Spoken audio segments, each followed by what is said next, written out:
નમસ્તે વિદ્યાર્થી મિત્રો, ધોરણ 9ની અંદર વિષય વિજ્ઞાન, જેમાં ચેપ્ટર નંબર 1 આપણી આસપાસમાં દ્રવ્યો. હવે એ ચેપ્ટરની અંદર છે એ લાસ્ટમાં છે એ આપણે તાપમાનની છે એ ફેરફાર, એટલે કે તાપમાનને લીધે છે એ અવસ્થામાં કઈ રીતના ફેરફાર થાય છે એના વિશે છે એ આપણે ચર્ચા કરી હતી. હવે ત્યારબાદનો એક બીજો તબક્કો જે આપણે કહીએ તો જે અવસ્થા છે પદાર્થની, જે અવસ્થા દ્રવ્યની જે અવસ્થા છે, જેમ કે ઘન, પ્રવાહી અને વાયુ. હવે આ અવસ્થામાં છે એ તાપમાનને લીધે છે કઈ રીતે પરિવર્તન આવે છે એના વિશે આપણે છે ખૂબ જ વિસ્તારપૂર્વક છે અભ્યાસ કર્યો છે. હવે એની આગળ છે એ આપણે જોવાનું છે કે દબાણને લીધે છે એ અવસ્થામાં શું શું પરિવર્તન આવી શકે છે. જેમ કે દબાણ છે, જ્યારે કોઈ પણ પદાર્થ ઉપર, એટલે કે દ્રવ્ય ઉપર જ્યારે દબાણ લાગે છે, જેને કારણે એની અવસ્થામાં શું પરિવર્તન આવે છે કે નહીં, તો એના વિશે છે એ વિસ્તારવાઇઝ ચર્ચા છે જે આપણે આ ટોપિકની અંદર કરવાની છે. તો આપણે સ્ટાર્ટ કરીએ છીએ ટોપિક. તો આપણો ટોપિક છે અહીંથી સ્ટાર્ટ કરીએ છીએ 1.4.2 દબાણના ફેરફારની અસર. તો એમાં જોઈએ આપણે કે આપણે અગાઉ છે એ શીખી ગયા છીએ કે ઘટક કણો વચ્ચેનું અંતર એ જુદા જુદા હોવાને કારણે દ્રવ્યની જુદી જુદી અવસ્થાઓમાં વિવિધતા જોવા મળે છે. મતલબ કે આપણે આગલા વિભાગની અંદર ઘણી બધી ચર્ચા કરી કે જે ઘટક કણો છે એની વચ્ચેનું અંતર છે એ જુદા જુદા હોવાને કારણે દ્રવ્યની જુદી જુદી અવસ્થાઓમાં વિવિધતા જોવા મળે છે. મતલબ કે દ્રવ્યની અવસ્થા જેટલી પડે છે, ઘન, પ્રવાહી કે વાયુ હોય, તો એનું કારણ શું છે? કારણ કે એના જે કણો છે એની વચ્ચેનું અંતર છે એ ત્રણેય અવસ્થામાં જુદું જુદું હોય છે. એને કારણે આપણને છે એ આ વિવિધતા જોવા મળે છે. જેમ કે આપણે એના વિશે છે ચર્ચા પણ કરી હતી કે અવસ્થામાં પરિવર્તન થવાનું કારણ શું છે, તો એના ઘટક કણો, જેમ કે કોઈ ઘન પદાર્થ છે, કોઈ પ્રવાહી છે અને કોઈ વાયુ છે, તો ત્રણેયના ઘટક કણો આપણે દર્શાવ્યું. ધારો કે ઘનના ઘટક કણો છે એ સાવ નજીક નજીક છે ગોઠવાયેલા હોય છે આ રીતે, જ્યારે પ્રવાહીના ઘટક કણો વચ્ચે છે થોડીક જગ્યા હોય છે, એટલે એને અવકાશ કહેવાય જગ્યાને.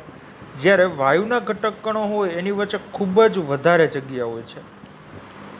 તો આ ત્રણેયના ઘટક કણો જુઓ તમે, તો ઘનમાં સાવ ઓછી જગ્યા, પ્રવાહીમાં એના કરતાં એટલે કે ઓછી જગ્યા, વધારે જગ્યા, અને વાયુમાં છે સૌથી વધારે જગ્યા હોય. તો આ આપણે છે અભ્યાસ કરી ચૂક્યા છીએ. આગળ વાત કરીએ તો કોઈ પણ ગેસ સિલિન્ડરમાં ભરેલો વાયુ પર દબાણ લગાવવાથી સંકોચન કરવાથી શું થાય છે? એટલે કે ધારો કે કોઈ ગેસ સિલિન્ડર હોય તેમાં ભરેલા વાયુ પર તમે દબાણ લગાડો તો એને સંકોચન કરવાથી શું થઈ શકે છે એના વિશે આપણે અહીંયા છે ચર્ચા કરવાની છે. તો આપણે જોઈએ છીએ કે કોઈ પણ તમે ગેસ સિલિન્ડર હોય અને ગેસ સિલિન્ડરને તમે ઊંચું કરીને ધારો કે હલાવો, તો અંદર તમને જોવા મળશે કે અંદર કોઈ પ્રવાહી હલતું હોય એવું તમને અંદાજો આવશે. પણ ગેસ છે એ તો એક વાયુ સ્વરૂપ છે, તો એ પ્રવાહીમાં કઈ રીતે જોવા મળે છે? કારણ કે એ ગેસને છે એ બાટલાની અંદર છે એટલા દબાણપૂર્વક ભરવામાં આવે છે, જેને કારણે છે એ પ્રવાહીમાં રૂપાંતર થાય છે. હવે જો તમે હજી પણ એને દબાણપૂર્વક ભરો તો એ પ્રવાહીનું છે એ વાયુમાં એ પ્રવાહીનું છે હજી પણ ઘનમાં પણ રૂપાંતરણ થઈ શકે છે. મતલબ કે તમે એક બાટલાની અંદર વાયુને ભરો છો અને એની ઉપર દબાણ આવે છે, મતલબ કે બાટલાની સાઇઝ છે ઘટી જાય છે, એટલે દબાણ કહેવાય. તો એ દબાણ આવે છે જેને કારણે તે વાયુમાં પરિવર્તન પામે છે, અને જો હજી પણ તમે વધારે દબાણ આપો તો એ વળી પાછું ઘનમાં પણ પરિવર્તન થઈ શકે છે. તો અહીંયા આપણે જોયું કે દબાણને લીધે છે એ શું થાય છે કે પદાર્થની અવસ્થામાં છે પરિવર્તન આવી શકે છે. એ આપણે અત્યારે એક ઉદાહરણ દ્વારા એ સમજ્યું. આગળ વાત કરીએ કે શું તેના કણો વચ્ચેના, એટલે કે કણો વચ્ચેનું અંતર ઓછું થઈ જશે? એટલે કે જો આપણે દબાણ આપીએ, શું તેના કણો વચ્ચેનું અંતર ઓછું થઈ જશે? તો આપણે કહીશું હા, કારણ કે વાયુના કણો હોય એની વચ્ચે જગ્યા વધારે હોય, એ આપણે હમણાં જ અત્યારે જોયું. એની આગળ વાત કરીએ તો જ્યારે તમે કોઈ પણ અવસ્થા, જેમ કે વાયુ અવસ્થા છે, તેને તમે દબાણ આપો છો તો એ કણો વચ્ચેની જે જગ્યા છે એ બધી ભરાઈ જાય છે અને બધા કણો છે નજીક નજીક ગોઠવાઈ જાય છે. એટલા માટે કહે છે કે અંતર છે એનું શું થઈ જાય છે? ઓછું થઈ જાય છે. આગળ વાત કરીએ કે શું તમને લાગે છે કે દબાણ વધારવા કે ઘટાડવાથી પદાર્થની અવસ્થામાં કોઈ ફેરફાર થઈ શકે છે? તો એ પણ અત્યારે આપણે જોયું કે કોઈ ધારો કે વાયુ ભરેલો છે કોઈ પાત્રમાં, એને તમે કોઈ નાના પાત્રમાં નાખો દબાણપૂર્વક, તો એ વાયુનું છે પ્રવાહીમાં પણ રૂપાંતર થઈ શકે છે દબાણને કારણે, અને વાયુનું પ્રવાહીમાં અને પ્રવાહીનું ઘનમાં પણ છે રૂપાંતરણ થઈ શકે છે. તો આનું કારણ છે દબાણ. હવે એના રિલેટેડ તમે પ્રવૃત્તિ જુઓ તો નીચે તમને એક આપેલી છે કે તે તમે જોઈ શકો છો અહીંયા કણે નીચે, કે જેની અંદર તમને દર્શાવેલું છે કે ઉપર તરફ જુઓ તો એક તમને પિસ્ટન લખેલો છે, મતલબ કે અહીંયા કણે છે એ આ ભાગ છે જે એક પિસ્ટનનો ભાગ છે, જે કોઈ પણ પદાર્થ હોય એને દબાણ આપવા માટે છે એનો ઉપયોગ કરવામાં આવે છે. તો આ એક પિસ્ટલ છે. અને નીચે તમે જોશો આ સ્થાન ઉપર, તો અહીંયા તમને જોવા મળશે કોઈ એક પદાર્થ છે અહીંયા કણે ભરેલો છે જે વાયુ સ્વરૂપે છે. એની ઉપર પિસ્ટન દ્વારા છે, જે પિસ્ટન દ્વારા શું કરવામાં આવે છે, એની ઉપર ધક્કો દેવામાં આવે છે. હવે નેક્સ્ટ પાર્ટમાં જોઈએ આપણે, તો નેક્સ્ટ પાર્ટમાં તમે જોવા મળશે કે પિસ્ટલ દ્વારા જ્યારે ધક્કો દેવામાં આવે છે ત્યારે આ પદાર્થ છે એ પહેલાં જેટલી જગ્યા હતી એના કરતાં ઓછી જગ્યામાં એ સમાઈ જાય છે. મતલબ કે આ જે પદાર્થ છે ને, જે ગોળ રાઉન્ડ કરેલું છે મેં, એ પ્રવાહીમાં રૂપાંતર પામ્યો છે. એની આગળ તમે વિચારો તો હજી પણ તમે જો એને વધારે દબાણ આપો તો એ હજી પણ નજીક નજીક કણો ગોઠવાય છે. અને આપણને ખબર જ છે કે નજીક નજીક કણો હોય મતલબ કે એ પદાર્થ ઘન હોય, કારણ કે સૌથી વધુ નજીક નજીક કણો છે એ ઘન પદાર્થની અંદર ગોઠવાયેલા હોય છે. તો અહીંયા આપણે જોયું કે આ જે પિસ્ટલનો ભાગ છે એના દ્વારા કોઈ પણ પદાર્થ ઉપર જ્યારે દબાણમાં વધારો કરતા જાય તો એ પહેલાં તો પ્રવાહીમાં રૂપાંતર પામે, અને પ્રવાહીમાં પછી તે ઘનમાં પણ રૂપાંતરણ પામી શકે છે. તો આને આધારે આપણે એને કહી શકીએ છીએ કે દબાણને લીધે છે એ પદાર્થની અવસ્થામાં છે પરિવર્તન આવે છે. આગળ વાત કરીએ તો દબાણ વધવાથી છે અને તાપમાન ઘટવાથી વાયુનું પ્રવાહીમાં પરિવર્તન થઈ શકે છે. અહીંયા બે કિસ્સાની ચર્ચા કરી કે દબાણ વધવાથી, કે દબાણ તમે વધારો અથવા તો તમે કોઈ તાપમાન ઘટવાથી વાયુનું પ્રવાહીમાં પરિવર્તન થાય. મતલબ કે તમે કોઈ પદાર્થ ઉપર દબાણ વધારો એટલે કે દબાણ આપો તો એ કેમાં રૂપાંતર થાય છે, તો વાયુનું છે એ પ્રવાહીમાં રૂપાંતર થાય. એ આપણે અહીંયા કણે જોયું અત્યારે. આ પહેલો એરો વાયુ માટે છે ને બીજો એરો પ્રવાહીમાં રૂપાંતર થયું છે એનો છે. બીજો કિસ્સો કહે છે કે તાપમાન ઘટાડવાથી. તાપમાન ઘટાડવાથી મતલબ કે ધારો કે 30 સેલ્સિયસ તાપમાન હોય ત્યારે કોઈ પ્રવાહી હોય, હવે તમે તાપમાનને છે ઘટાડતા જાઓ, મતલબ કે 30નું 15 કરો, 15નું 1 કરો 1 સેલ્સિયસ, તો 0 સેલ્સિયસ કરો, તમે એના કરતાં પણ ઘટાડો, માઇનસમાં લઈ જાઓ તાપમાનને, તો એ તાપમાન ઘટ્યું કહેવાય. અને તાપમાન જેમ ઘટાડો છો તમે તો એનું છે એ આપણે છે પરિવર્તન જોવા મળે છે. અથવા તો કોઈ પણ તાપમાનમાં તમે પરિવર્તન કરો તો તમને છે એ અવસ્થામાં છે પરિવર્તન જોવા મળે છે. આગળ ચર્ચા કરીએ કે શું તમે ઘન કાર્બન ડાયોક્સાઇડ એટલે કે CO2 વિશે સાંભળ્યું છે? જો સાંભળ્યું ન હોય તો એક પ્રકારનો કાર્બન ડાયોક્સાઇડ આવે છે જે ઘન અવસ્થામાં હોય છે. ઘન અવસ્થા એટલે તો આપણે બધાને ખબર જ છે, ઘન અવસ્થા કેને કહેવાય, જે કંઈક આકાર દર્શાવતું હોય. તેને ઊંચા દબાણે છે સંગ્રહિત કરવામાં આવે છે. મતલબ કે કાર્બન ડાયોક્સાઇડ જે છે, જે આપણે ઉપર અહીંયા સૂત્ર છે કાર્બન ડાયોક્સાઇડનો CO2, જે પોતે છે એ એક વાયુ અવસ્થામાં છે. પણ જો તમે કાર્બન ડાયોક્સાઇડ ઉપર છે એ ફૂલ દબાણ આપો, એટલે કે એની ઉપર દબાણ છે તમે રાખો, તો એ કાર્બન ડાયોક્સાઇડ વાયુ સ્વરૂપમાંથી છે એ તમને ઘન સ્વરૂપમાં મળે છે. તો એટલા માટે અહીંયા ઘન શબ્દનો છે ઉપયોગ કરવામાં આવ્યો છે. જો તમે વાતાવરણીય દબાણ એટલે કે એક વાતાવરણ હોય, એક વાતાવરણ દબાણ મતલબ કે આપણા જે એટમોસ્ફિયર છે, જે ઇંગ્લિશમાં વાતાવરણને એટમોસ્ફિયર કહેવાય, એટલે માટે એનો ટૂંકો શબ્દ ATM કહેવાય. જો વાતાવરણનું દબાણ છે એક વાતાવરણ એટલે કે જે વાતાવરણનું દબાણ છે એને એક વાતાવરણ લેવામાં આવે છે હોય, તો ઘન CO2 એ પ્રવાહી અવસ્થામાં આવ્યા વિના એટલે કે આવ્યા સીધો જ એ વાયુ અવસ્થામાં પરિવર્તન થઈ જાય છે.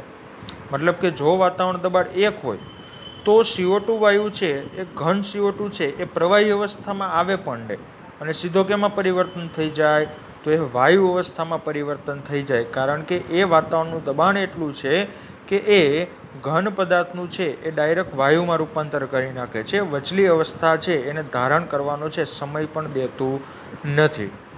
તે જ રીતે ઘન CO2 ને સૂકો બરફ કહે છે, એટલે કે ઘન CO2 છે એને સૂકો બરફ પણ કહેવામાં આવે છે. અહીંયા 1 માર્કનો ક્વેશ્ચન છે પૂછાઈ શકે છે કે સૂકો બરફ કેને કહેવામાં આવે છે? તો CO2 ને છે એ સૂકો બરફ કહેવામાં આવે છે. મતલબ કે ઘન સૂકો બરફ કેને કહેવામાં આવે છે? તો આપણે એમાં જવાબમાં લખવાનું થાય તમારે CO2, જેને ઘન સૂકો બરફ કહેવામાં આવે છે. આગળ વાત કરીએ તો આ રીતે આપણે કહી શકીએ છીએ કે પદાર્થની અવસ્થાઓ એટલે કે ઘન, પ્રવાહી અને વાયુ એ દબાણ અને તાપમાન દ્વારા નક્કી થાય છે. એટલે કે તમે કોઈ પણ અવસ્થા લઈ લ્યો, ઘન લ્યો, પ્રવાહી લ્યો અથવા તો વાયુ લ્યો, તો એની ઉપર તમે જેમ દબાણ આપો, એની ઉપર જેમ તમે તાપમાનમાં પરિવર્તન લાવો, એને આધારે એની અવસ્થા નક્કી થાય છે. તાપમાનમાં પણ આપણે જોયું કે જેમ જેમ આપણે તાપમાનમાં વધારો કરતા જાય છે એમ એમ એની અવસ્થામાં પરિવર્તન આવતું જાય છે. મતલબ કે કોઈ ઘન પદાર્થ એટલે કે બરફ છે, ધારો કે એની ઉપર તમે તાપમાન આપો, ગરમ કરો બરફને, તો એ પ્રવાહીમાં જાય. હજી પણ વધારે ગરમ કરો તો એ વાયુ એટલે કે વરાળ નીકળે. તાપમાનની અસર પણ જોઈએ. બીજી અસર દબાણની જોઈએ આપણે. દબાણમાં શું હતું કે વાયુ કોઈ પાત્રમાં ભરેલો છે, એને પિસ્ટલ દ્વારા આપણે ઉપરથી દબાવીએ તો એ વાયુ છે એ પ્રવાહીમાં રૂપાંતર પામે પહેલાં. હજી પણ વધારે દબાણ આપો તમે તો એ પ્રવાહીમાંથી છે એ ઘનમાં પણ રૂપાંતરણ થઈ શકે છે. તો અહીંયા આપણે જોયું કે જે પ્રવાહી છે, ઘન છે અને વાયુ છે એની અવસ્થામાં કઈ કઈ રીતે પરિવર્તન આવી શકે છે. હવે નીચે તમને એક છે ચાર્ટ સ્વરૂપે કંઈક આકૃતિ દર્શાવેલી છે. તેમાં જોઈએ આપણે કે ઘન, પ્રવાહી અને વાયુ આવા 3 દર્શાવેલા છે ભાગ આપણને. તો આની અંદર તાપમાન અને જે દબાણ એ બંનેની વસ્તુ નીચે વાત કરેલી છે. જેમ કે આપણે અહીંયા વાત કરીએ તો ધારો કે કોઈ ઘન પદાર્થ છે, ધારો કે કોઈ એક ઘન પદાર્થ છે, તો ઘન પદાર્થને તમે જ્યારે કોઈ ગલન કરો, ગલન મતલબ કે એને તમે ગરમ કરો, તો એ ઘન પદાર્થ છે એ કેમાં રૂપાંતર પામે છે? પ્રવાહીમાં રૂપાંતર પામે છે. અહીંયા કણે જોયું આપણે કે જે તમે ગલન કરો તો એ પ્રવાહીમાં રૂપાંતરણ પામે છે. જો હજી પણ તમે વધારે ગરમ કરો તો એનું બાષ્પીભવન મતલબ કે વરાળ સ્વરૂપે છે એ ઉડી જાય છે, જેને આપણે વાયુ કહીએ છીએ. રેડી? હવે વાયુની ક્રિયા છે તો વાયુમાંથી છે જો એનું નિક્ષેપણ કરવામાં આવે એટલે કે એક પ્રકારની પ્રક્રિયા થાય તો એના દ્વારા છે એનું નિક્ષેપણ થાય તો એ વળી પાછું ઘનમાં રૂપાંતરણ થાય. અને ઘનમાંથી જે જો કોઈ પ્રવાહીમાં રૂપાંતરણ થાય તો એને ઠારણની પ્રક્રિયા કહેવાય અથવા તો એને ઘનીકરણ કહેવાય. અથવા પ્રવાહીમાંથી છે જે આપણે જોયું કે ઘનમાં રૂપાંતર થઈ શકે છે, જેને આપણે ઘનીકરણની પ્રક્રિયા કહીએ છીએ. અને વાયુમાંથી કોઈ પ્રવાહીમાં રૂપાંતર થતું હોય તો એને સંઘનનની ક્રિયા કહેવામાં આવે છે, જે અહીંયા કણે આપણે દર્શાવેલું છે સંઘનન.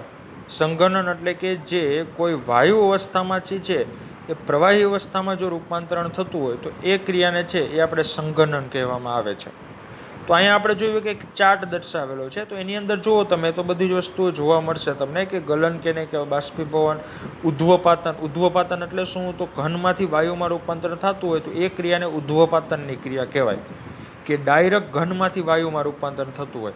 જેમ કે આપણે કપૂરનું છે આના માટે ઉદાહરણ લીધું હતું આગલા વિભાગની અંદર, કે કપૂરને તમે જો ગરમ કરો તો એ ડાયરેક્ટ જ વાયુમાં રૂપાંતર થાય, એની કોઈ વચ્ચે પ્રવાહી અવસ્થા ધારણ કરે જ નહીં. એટલા માટે એને ઉધ્વપાતનની ક્રિયા કહેવાય. હવે નીચે થોડીક તમને છે ઇમ્પોર્ટન્ટ માહિતી છે નીચે દર્શાવેલી છે, તો એ આપણે જોઈ લઈએ. તો વાયુ દબાણ માપવા માટે એક એકમ એટલે કે એક એકમ વાતાવરણ દબાણ એટલે કે એને એટમોસ્ફિયર કહે છે. અને વાતાવરણના દબાણનો જે એસઆઈ એકમ છે જે પાસ્કલ છે, અને જેને સંજ્ઞા PA વડે દર્શાવાય. એટલે કે કોઈ પણ તમે દબાણ દર્શાવવું હોય તો એની પાછળ જે એસઆઈ એકમ, એસઆઈ એકમ એટલે શું છે કે જે આખા વિશ્વની અંદર માન્ય હોય. જેમ કે આપણે ઇન્ડિયામાં પણ પાસ્કલ જ વપરાય દબાણનો એકમ, અને તમે અમેરિકા જાઓ ત્યાં જે ઉપયોગ કરો પાસ્કલ એટલે કે દબાણનો એકમ શું છે તો અહીંયા પણ પાસ્કલ જ થાય. જ્યારે એક એટમોસ્ફિયર એટલે કે એક વાતાવરણ દબાણ, એક એટીએમ એટલે કે એક વાતાવરણ દબાણ એટલે કે વાતાવરણનું જે દબાણ છે એ કેટલું હોય તો 1.01 ગુણ્યા 10⁵ પાસ્કલ. હવે 1.01 ગુણ્યા 10⁵ પાસ્કલ એટલે કે ગુણ્યા 10⁵ એટલે કે 1.01 ગુણ્યા તમે જો 1ની વાહે 5 મીંડા કરો આ રીતે 1 2 3 4 ને 5 એને ગુણ્યા 1.01 આ બેનો જે ગુણાકાર થાય ને એ કહેવાય પાસ્કલ. જે આખો વાતાવરણનો છે એ દબાણનો શું છે આપણને આન્સર આપેલો છે અહીંયા કણ. તો આ 10 એકની પાછળ 5 મીંડા દર્શાવવા ટૂંકમાં દર્શાવો તો એને 10⁵ વડે દર્શાવે, જે અહીંયા કણે દર્શાવેલા છે. રેડી? આગળ વાત કરીએ આપણે. તો વાતાવરણમાંના હવાના દબાણને વાતાવરણીય દબાણ કહે છે. એટલે કે વાતાવરણમાં જે હવાનું દબાણ હોય, જેમ કે આપણે ઘણી બધી જગ્યાએ જોતા હોય કે વાતાવરણમાં દબાણ કેટલું બધું વધી જતું હોય, જેમ કે વાવાઝોડાનો એવો સમય હોય કે પવન વધારે ફૂંકાતો હોય, આપણે જોતા હોઈએ છીએ કે કોઈ રૂમમાં ધારો કે હવા વધારે ભરાઈ ગઈ હોય તો રૂમના છે ધારો કે કોઈ પતરાવાળું કોઈ એક નાની હોલ જેવો, એટલે કે નાનું કોઈ ભાગ હોય પતરાવાળો, તો પતરા છે ઉપરથી ઉડી જતા હોય, અથવા કેટલીક જગ્યાએ તો એવું પણ જોવા મળે કે દબાણ વધારે હોય ને તો છત પણ છે એ તૂટી જતી હોય. તો આવી બધી વસ્તુઓ છે એ દબાણને કારણે જોવા મળે. અને જે હવાને દબાણને વાતાવરણીય દબાણ કહેવાય. એટલે કે હવાનો જે દાબ છે જે વાતાવરણની અંદર, જેને આપણે વાતાવરણીય દબાણ કહે છે. જેમ કે દરિયાની સપાટી પર વાતાવરણીય દબાણ એ એક વાતાવરણ છે અને તે સામાન્ય વાતાવરણ દબાણ કહેવાય. એટલે કે તમે દરિયાની સપાટી ઉપર જાઓ અને જે વાતાવરણ દબાણ હોય એને એક વાતાવરણ દબાણ કહેવાય. અને જે એક નોર્મલી એટલે કે સામાન્ય વાતાવરણ દબાણ છે, કે જેટલું દબાણ છે એ તમને નોર્મલી બધી જ જગ્યાએ છે એટલું જ દબાણ જોવા મળે, ના તો વધારે ના ઓછું, એવું થોડા ઘણા અંશે જોવા મળે. બાકી નોર્મલી એટલું દબાણ છે એ આપણા વાતાવરણની અંદર હોય છે. તો અહીંયા કણે છે આપણો દબાણમાં ફેરફારની અસર છે એ ટોપિક પૂરો થાય છે. નેક્સ્ટ ટોપિક છે એ આપણે નેક્સ્ટ વિડીયો લેક્ચરમાં છે એ આગળ આપણે એનો અભ્યાસ છે એ કરીશું. અસ્તુ.